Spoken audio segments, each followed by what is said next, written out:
Assalamualaikum warahmatullahi wabarakatuh.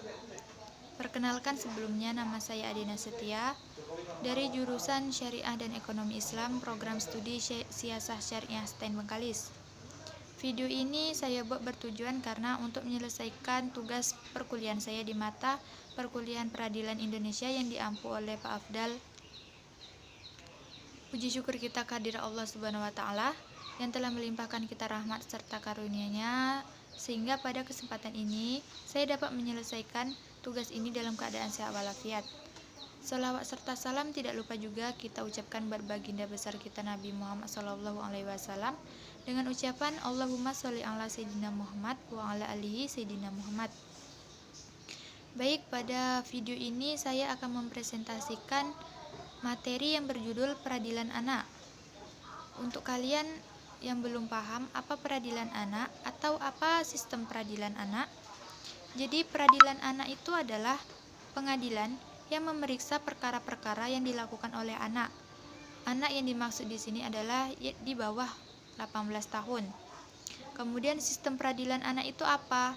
Jadi sistem peradilan anak itu adalah keseluruhan proses penyelesaian perkara anak yang berhadapan dengan hukum, mulai dari tahap penyelidikan sampai tahap pembimbingan setelah menjadi pidana. Nah, perlu kita pahami juga di sini bahwa penanganan anak yang berhadapan dengan hukum ini tentunya didasarkan pada ketentuan perundang-undangan yang bersifat khusus, yaitu terdapat pada Undang-Undang Republik Indonesia Nomor 11 Tahun 2012 tentang Sistem Peradilan Pidana Anak. Itu adalah sebelumnya Undang-Undang Nomor 3 Tahun 1997 tentang Pengadilan Anak. Itu yang pertama. Yang kedua, ada juga Undang-Undang Republik Indonesia Nomor 35 Tahun 2014. Itu perubahan atas Undang-Undang Republik Indonesia Nomor 23 Tahun 2012 tentang Perlindungan Anak. Nah, ada juga peraturan dari Mahkamah Agung. Itu nomor 4 tahun 2014 yang membahas tentang pelaksanaan diversi dalam sistem peradilan pidana anak. Buat kalian yang belum tahu apa sih diversi, jadi diversi itu adalah pengalihan penyelesaian perkara anak dari proses peradilan pidana ke proses di luar peradilan pidana. Contohnya, kedua belah pihak lebih memilih jalur perdamaian dengan atau tanpa adanya ganti rugi. Nah, tujuan dari diversi ini baik karena agar mencapai perdamaian antara kedua belah pihak. Kemudian menyelesaikan perkara di luar jalur hukum atau di luar jalur proses peradilan. Nah, yang ketiga itu menghindarkan anak dari rasa terampasnya kemerdekaan. Kemudian ke perkara pemeriksaan. Perkara seperti apa sih yang bisa membuat anak ini bisa berhadapan dengan hukum?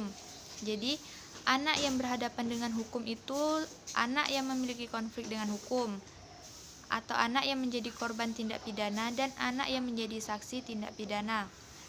Yang kedua, anak yang berhadapan dengan hukum ini anak yang usianya 12 tahun atau masih di bawah 18 tahun yang diduga melakukan tindak pidana seperti entah itu kejahatan, pemerkosaan, pencurian, pelanggaran atau yang lainnya. Nah, yang ketiga, anak yang menjadi korban tindak pidana selanjutnya adalah yang usianya 18 tahun, ia mengalami penderitaan fisik atau penderitaan mental, atau bisa jadi mengalami kerugian ekonomi yang disebabkan oleh tindak pidana. Kemudian, asas peradilan anak. Asas peradilan anak ini sangat banyak. Di sini saya hanya menyebutkan beberapa saja, yaitu ada perlindungan, peradilan, keadilan, non-diskriminasi, kepentingan yang terbaik untuk anak, dan proporsional. Selanjutnya, dalam proses peradilan pidana ini, anak juga memiliki hak. Yang pertama yaitu hak diperlakukannya secara manusiawi dengan memperhatikan kebutuhannya sesuai dengan hukumnya. Yang kedua, memperoleh bantuan hukum dan bantuan lain secara efektif. Yang ketiga, melakukan kegiatan rekreasional. Dan yang keempat, tidak boleh dijatuhi pidana mati atau pidana seumur hidup.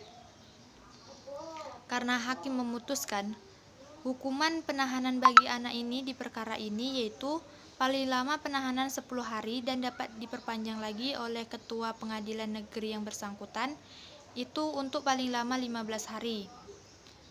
Dan penanganan anak ini tidak bisa dilakukan apabila sudah mendapat jaminan dari pihak keluarga atau pihak lembaga yang terkait bahwa anak ini tidak akan melarikan diri terkait perkara ini.